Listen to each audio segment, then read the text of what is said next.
नमस्कार दोस्तों। हिस्ट्री के सीरीज़ में जो वीडियोस हम बना रहे हैं, अभी जो इम्तियाज़ अहमद सर का बुक का वीडियो बना रहे हैं उसका ये नेक्स्ट वीडियो है। और इसमें हम चंपारण सत्याग्रह, खिलाफत और असहयोग आंदोलन और कुछ किसान आंदोलनों की बात करेंगे और मुख्य रूप से बिहार के आंदोलनों की बात करेंगे।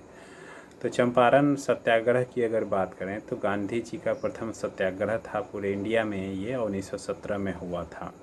और इसमें जो खिलाफत की गई थी, ये जो 3 कठिया सिस्टम था, मतलब कि किसानों को ऐसे अनुबंध उनसे किए जाते थे। ये पूरे 1 बीघा में 3 कट्ठा, 1 बीघा में 20 कट्ठा होता है, उसमें 3 कट्ठा ज़मीन पे उनको नील की खेती करनी पड़ती थी। और नील का काम एज ए डाई इस्तेमाल किया था, कपड़ों को रंगने में इस्तेमाल किया जाता था।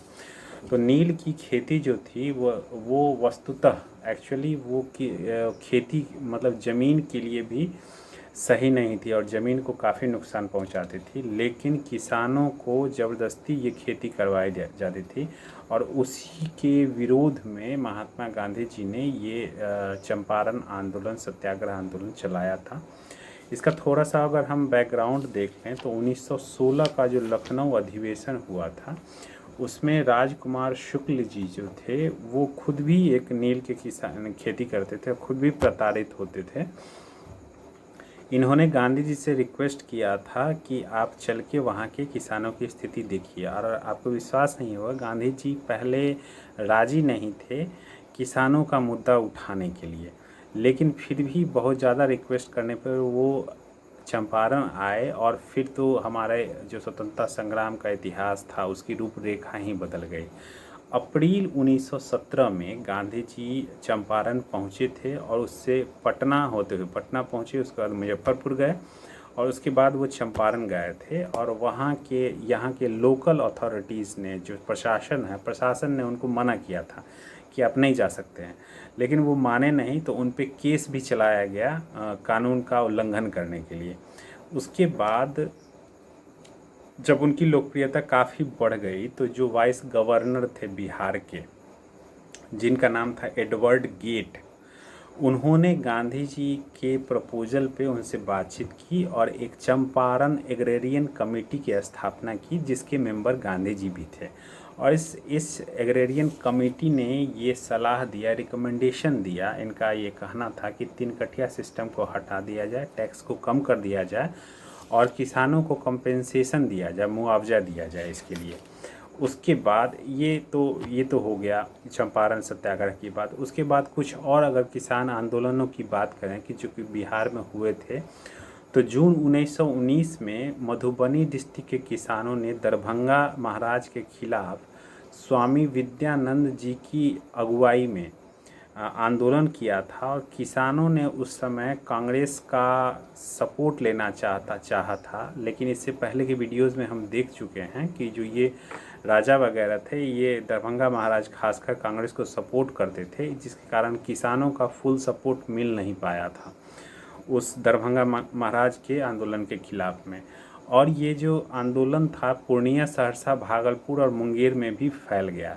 बाद में किसानों की कुछ मांगें पूरी करके दरभंगा महाराज ने आंदोलन को दबाने में वो लगभग सफल रहे।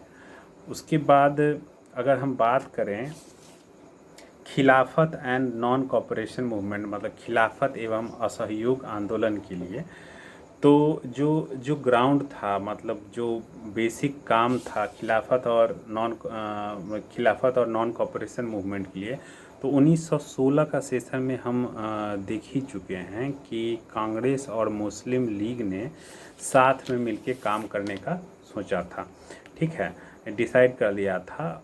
और हिंदू मुस्लिम एकता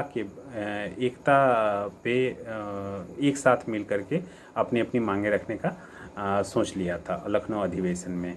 अब प्रथम विश्व युद्ध के बाद, वर्ल्ड वार 1 के बाद, दोनों हिंदू और मुस्लिम दोनों ही असंतुष्ट थे। तो मुस्लिम्स को संतुष्ट करने के लिए ब्रिटिश ने कहा, मतलब अंग्रेज़ों ने कहा कि नहीं, जो ये मुस्लिम लोग, तुर्की के जो सुल्तान थे, ऑटोमन एम्पायर जो था, ऑटोमन साम्राज्य था, तुर्की के जो खलीफा थे, खलीफा वाला सिस्टम वहाँ चलता था, मतलब पूरे विश्व के धर्म, मुस्लिम लोग उनको धर्मगुरु मानते थे।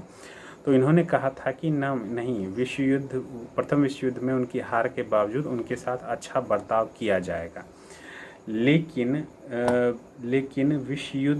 प्रथम विश्व युद्ध में जो एलाइड फोर्सेस, एलाइड पावर हैं, एलाइड शक्तियां हैं, जीतने के बाद जो तुर्की के सुल्तान थे उनके साथ अच्छा बर्ताव नहीं किया, और उनके जो भी उनका साम्राज्य था, अरब में था ये सब या फिर अफ्रीका में था, उनसे छीन लिया गया, और इसका बहुत ही गहरा प्रभाव पड़ा था। इसके साथ ही साथ डिफेंस ऑफ इंडिया एक्ट भी लाया गया था, भारत सुरक्षा कानून भी लाया गया था उसी समय में, और रॉलेट एक्ट, जिसको काला कानून भी बोलते हैं, वो भी लाया गया था अंग्रेज़ों के द्वारा, किसी भी तरह की भारतीयों को पूरी तरह से दबाने के लिए, किसी तरह का आंदोलन ना हो सके, किसी को भी अरेस्ट किया जा सके, तो काला कानून बोलते थे रॉलेट एक्ट को। अगर हम खिलाफत और असहयोग आंदोलन की बात करें, समय की बात करें, तो 1919 से लेकर के 1923 तक चला था।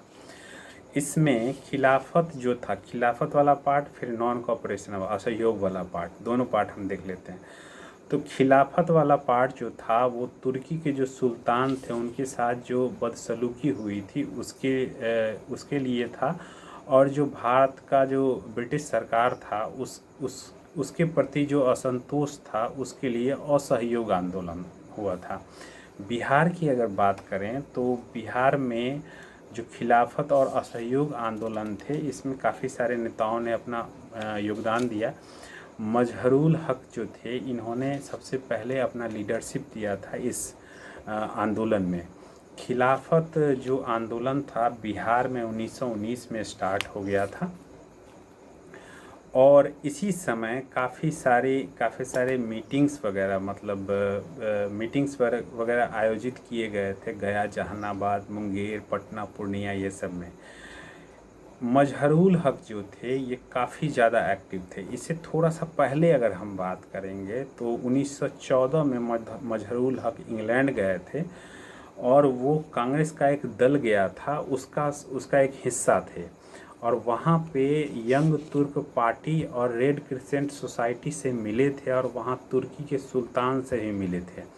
उसके बाद प्रथम विश्व युद्ध के स्टार्ट होने के बाद जो भारतीय मुसलमान थे वो तुर्की को सपोर्ट करते थे, और इसमें एक प्रमुख वहाबी नेता, वहाबी लीडर थे जिनका नाम था मोहम्मद अब्दुल करीम। वो काफ़ी ज़्यादा प्रमुख थे, उन्होंने भी सपोर्ट किया था। उसके बाद ब्रिटिश गवर्नमेंट को, अंग्रेज साम्राज्य को इसकी बात की पता चल गई थी, और वो जो ऑर्गेनाइज़ कर रहे थे आंदोलन करने के लिए, उसको दबा दिया गया।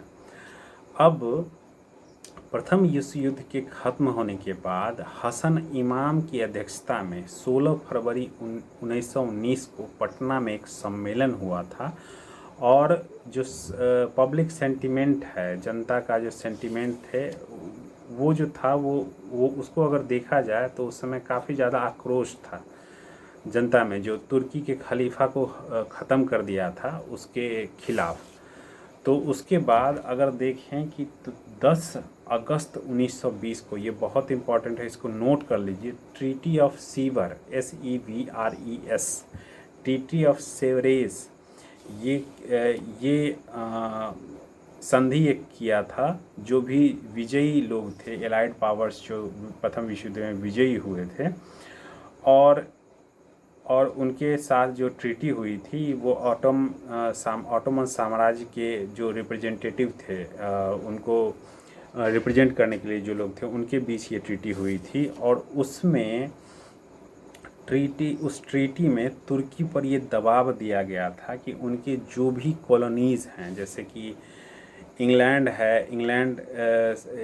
एक पावर था और इंडिया उसकी कॉलोनी थी, वैसे ही तुर्की की कॉलोनीज़ थी, वेस्ट एशिया में थी, अरब एशिया में थी, और या फिर उत्तरी अफ्रीका वगैरह में थी, वो सब उनसे छीन लिया गया था, और इसके कारण जो भारत के मुस्लिम थे काफ़ी कुपित हो गए थे। उसके बाद अगर देखें हम तो 30 नवंबर 1919 को हसन इमाम की अध्यक्षता में एक फिर से मीटिंग हुई थी। और उसके बाद अगर देखेंगे कि तो मजहरुल हक ने जो लीडरशिप दिया उसमें मुस्लिम समुदाय के लोगों ने ये डिसाइड किया, ये तय किया कि हम अंग्रेज़ों का बहिष्कार भी करेंगे। अगर हम खिलाफत आंदोलन के प्रमुख जो लीडर थे, प्रमुख नेता थे, उनकी बात करें, मौलाना शौकत अली, तो वो पटना में अप्रैल 1919 में आए थे। उसके बाद इस आंदोलन के लिए मजहरुल हक ने मोतिहारी और छपरा की यात्रा की और किसानों को या फिर समाज को, जनता लोगों को अंग्रेज़ों की धूर्तता के बारे में बताया। और उसके बाद हिंदू मुस्लिम एकता की भी बात की। उसके बाद अब चूँकि नॉन कोऑपरेशन में था तो असहयोग आंदोलन में तो सबसे पहले वकील लोग केस नहीं लड़ते थे, नेता लोग इलेक्शन में भाग नहीं लेते थे, या फिर जो भी लोग किसी पोस्ट पे हैं तो उसको छोड़ देते थे। तो इसी में इम्पॉर्टेंट है कि शाह बदरुद्दीन जो थे फुलवारी शरीफ, पटना फुलवारी शरीफ के थे, इन्होंने अपनी शम्स उलेमा की उपाधि जो थी वो लौटा दी थी। उसके बाद इसी तरह से शाह सुलेमान जो थे वो अवैतनिक जुडिशियल मजिस्ट्रेट, न्यायिक मजिस्ट्रेट जो थे, उनके पद से उन्होंने अपना त्यागपत्र दे दिया था। उसके बाद अगर बात करें तो कलकत्ता सेशन में जो 19 सितंबर 1920 में हुआ था, उसमें नॉन कॉपरेशन रिजोल्यूशन, असहयोग आंदोलन के लिए प्रारूप एक तैयार किया गया था, रिजोल्यूशन लिया गया था, डिसाइड कर दिया गया था कि हम करेंगे। और उसके बाद जो जून 1918 में मोंटागो चेम्सफोर्ड रिपोर्ट आई थी, और मोंटागो चेम्सफोर्ड रिपोर्ट को बम्बई सेशन में, कांग्रेस के बम्बई सेशन में इसको विस्तृत रूप से इस पर बहस हुई थी। और इसमें जो हसन इमाम थे, बिहार के थे हसन इमाम, इनकी अध्यक्षता में हुई थी। इसके साथ ही साथ रॉलेट एक्ट भी पास किया गया था, और जो भी नेशनलिस्ट थे, मतलब भारत के जो लीडर्स वगैरह थे, नेशनलिस्ट थे, इन्होंने इसको काला कानून की संज्ञा दी थी। गांधी जी ने इसके खिलाफ, रॉलेट एक्ट के खिलाफ गांधी जी ने आंदोलन स्टार्ट किया था। और 6 अप्रैल 1919 को बिहार में रॉलेट एक्ट के खिलाफ हड़ताल की गई थी। उसके बाद अगर देखें तो गांधी जी को अरेस्ट कर लिया गया था, उनको गिरफ्तार कर लिया गया था। और 11 अप्रैल को जो पटना में मीटिंग हुई थी उसमें इस बात का भरपूर विरोध किया गया था। जनवरी 1920 में गांधी जी और अली ब्रदर्स, मोहम्मद अली और शौकत अली जो थे, वो वायसराय से मिले। उसी साल में मौलाना मोहम्मद अली इंग्लैंड गए थे और वहाँ पे प्राइम मिनिस्टर लॉयड जॉर्ज से मिले थे। वेरी वेरी इम्पोर्टेंट, बहुत ही इम्पोर्टेंट है। खिलाफत एंड नॉन कॉपरेशन मूवमेंट, असहयोग, खिलाफत और असहयोग आंदोलन के समय में इंग्लैंड के प्रधानमंत्री का नाम लॉयड जॉर्ज था। बहुत इम्पोर्टेंट है, नोट कर लीजिए। उसके बाद गांधी जी ने पूरी तरह से खिलाफत और जालियांवाला के खिलाफ असहयोग आंदोलन स्टार्ट कर दिया था। और जो अगस्त 1920 में है, बिहार जो प्रोविंशियल पॉलिटिकल समिट हुआ था, राजनीतिक एक सम्मेलन हुआ था भागलपुर में, Bihar provincial political summit, Bihar प्रादेशिक राजनीतिक सम्मेलन कह सकते हैं हिंदी में, भागलपुर में हुआ था, डॉक्टर राजेंद्र प्रसाद की अध्यक्षता में। और ब्रजकिशोर प्रसाद जो थे, उन्होंने एक सलाह दिया कि इसमें स्वराज को भी जोड़ दिया जाए, तो स्वराज को भी जोड़ दिया गया था। तो जो असहयोग आंदोलन था वो स्टार्ट हुआ था बिहार में 1920 में। और जो प्रमुख लीडर थे, प्रमुख नेता लोग थे, मजहरुल हक थे, राजेंद्र प्रसाद थे, ब्रजकिशोर प्रसाद थे, मोहम्मद शफी दाऊदी थे, और कुछ और भी लीडर्स थे। उसके बाद इसमें कुछ ऑफिशियल्स जैसे कि महेंद्र प्रसाद जी जो थे, महेंद्र प्रसाद, अनुग्रह नारायण सिंह, ब्रजकिशोर प्रसाद, ये लोग जो बहुत नामी वकील लोग थे, इन्होंने अपनी वकालत छोड़ दी। राजेंद्र प्रसाद जी के भाई जो थे, उनका नाम था राय साहेब महेंद्र प्रसाद, और इन्होंने अवैतनिक न्यायाधीश के पद से अपना इस्तीफ़ा दे दिया था। और इन्होंने जो एक टाइटल इनको दिया गया था राय साहब का, राय साहब महेंद्र प्रताप जो बोलते थे, वो राय साहब की टाइटल जो थी, जो उपमा थी, जो इज्जत थी, वो उन्होंने ब्रिटिशर्स को, अंग्रेज़ों को लौटा दी थी। उसके बाद और भी जो नॉन कॉपरेशन में असहयोग में विद्यार्थियों ने कॉलेज छोड़ दिया। एक नेशनल कॉलेज स्टार्ट किया गया पटना गंगा रोड में, और ये जो ब्रिटिश का, अंग्रेज़ों का शिक्षा प्रणाली था उसको विरोध करने के लिए था। इसी समय 15 विद्यार्थी बिहार कॉलेज ऑफ इंजीनियरिंग छोड़ करके मौलाना मजहरुल हक के पास निर्देशों के लिए आए, और मजहरुल हक उसने उसी समय सदाकत आश्रम की स्थापना की। सदाकत आश्रम की स्थापना मौलाना मजहरुल हक ने किया था, और जो ज़मीन उन पे किया था वो उनको खैरू मियाँ, उनके दोस्त थे, खैरू मियाँ ने उनको दान की थी। बाद में ये जो सदाकत आश्रम था ये बिहार प्रदेश कांग्रेस कमेटी का ये हेडक्वार्टर बन गया। उसके बाद कई स्कूल और कॉलेज वगैरह भी खोले गए, और बिहार विद्यापीठ की स्थापना 6 फरवरी 1921 को हुई थी। बहुत इंपॉर्टेंट है, नोट कर लीजिए। बिहार विद्यापीठ की स्थापना 6 फरवरी 1921 को हुई थी, और मौलाना मजहरुल हक को इसका उपकुलपति और ब्रजकिशोर प्रसाद जी को इसके कुलपति बनाए गए थे। बिहार विद्यापीठ के कुलपति और उपकुलपति दोनों बहुत ही इम्पोर्टेंट हैं। ये हो गया। उसके बाद 30 सितंबर 1921 को मौलाना मजहरुल हक ने एक समाचार पत्र स्टार्ट किया जिसका नाम था द मदरलैंड, और ये राष्ट्रीयता की भावना और हिंदू मुस्लिम एकता के लिए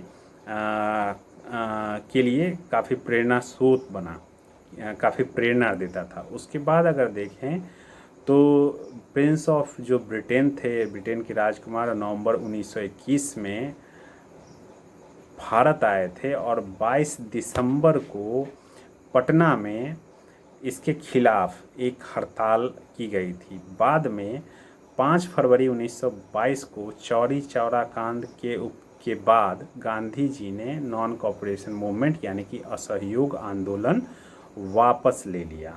इतना ही रखते हैं इस वीडियो में। आगे का पार्ट हम नेक्स्ट वीडियो में करेंगे। Thank you.